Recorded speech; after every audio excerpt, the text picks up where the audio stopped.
Good morning mga ka-love spells. Ngayon ay isa na namang ritual ang ating gagawin. Binabaliwala ba kayo ng inyong partner? Or yung iba dyan, baka iniwan kayo ng inyong partner at gusto niyo bumalik siya sa inyo, mabaliw siya sa inyo, mahalin nila kayo ng labis. So, ngayon ay gagawa tayo ng isang ritual para dyan. So, kita nyo naman, may mga nagfi-feedback sa ating mga dinedemo na ritual na bumalik ang kanilang mga partner, nakipagbati ang kanilang mga partner.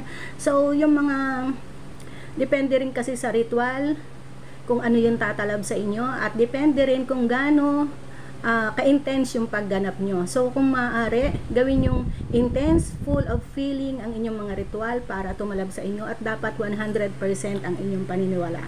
So simulan na natin. So eto mga kailangan natin. Kailangan natin ng isang puting papel. Picture niya. Yan, nag-drawing lang ako ng picture. At ball pen, red ball pen. At isang panty.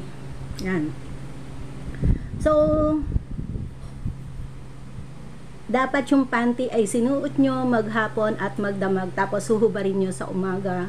Or kung kailan nyo gagawin ng ritual, kung sa hapon o sa gabi nyo gagawin yung ritual, dapat nasuot nyo na siya at least maghapon. So, pahuhubad na panty ang gagamitin nyo. Yan.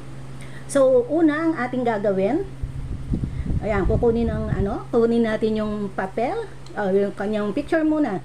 So, yung kanyang picture sa likod, sulatan natin ang kanyang pangalan. Kung alam niyo yung birthday niya, ay mas mabuti. So, ayan, sinulatan ko ng pangalan. Lapag ko muna siya dyan. Tapos yung papel, kunin niyo yung papel, isulat niya, ninyo ang pangalan niya ng 7 beses. So, kung ang pangalan niya is Renz Cruz, isulat niyo ng 7 times yung Renz Cruz. Sa likod, isulat nyo ang inyong kahilingan. Ikaw ay lubusang mababaliw sa sobra-sobrang pagmamahal sa akin. Mamimiss mo ako ng labis. Iiyak ka sa sobrang pagkamis sa akin. Saan ka man naroroon, ano man ang iyong ginagawa, ako at ako lamang ang magiging laman ng iyong puso at isipan. So kung halimbawa, nagka-break kayo at iniwan niya kayo, or kung asawa niyo nakipaghiwalay sa inyo, pwede niyong dagdagan, sabihin niyo, marirealize mo na sobra mo akong mahal, mamimiss mo ako ng labis, babalik ka, ngayon mo mapapatunayan na hindi mo ko kayang kalimutan, hindi mo kayang magmahal ng iba, ako lamang ang iyong mamahalin habang buhay, babalik ka na nagsusumamo, nag-uumiyak, naglulumuhod. Yon. So, babanggitin nyo ng 7 beses ang kanyang pangalan, at yung kahilingan ay babanggitin nyo rin ng 7 beses, 7 times. So, lagay ko rito 7 times para hindi nyo malimutan na 7 times. Yan. Ito, 7 times yung pangalan. So, halimbawa, Renz Cruz, Renz Cruz, Renz Cruz, Renz Cruz, Renz Cruz, Renz Cruz, Renz Cruz. So, banggitin natin yung kahilingan. Ikaw ay lubusang mababaliw sa sobra-sobrang pagmamahal sa akin.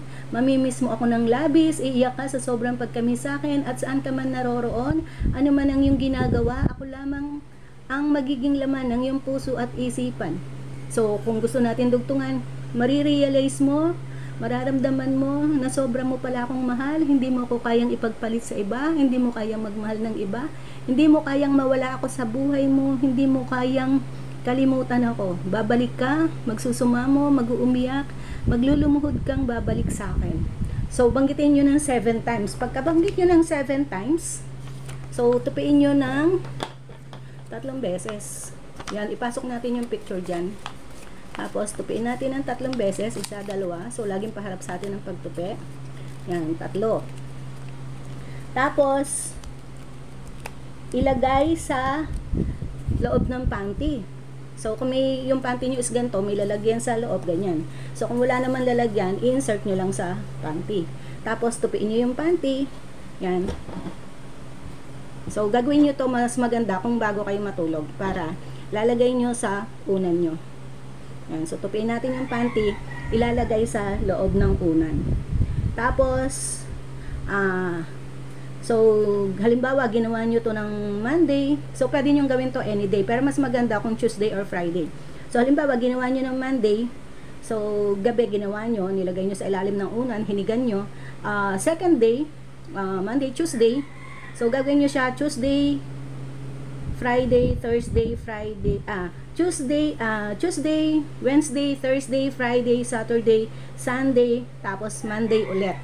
So, 7 gabi, kukunin niyo yung panty, sa unan nyo, tapos babanggitin nyo uli yung pangalan nyo ng 7 times, tapos babanggitin nyo uli yung kahilingan nyo ng 7 times. Tapos lagay nyo sa unan, tapikin nyo yung unan nyo 7 times, banggitin nyo yung pangalan, banggitin nyo yung kahilingan.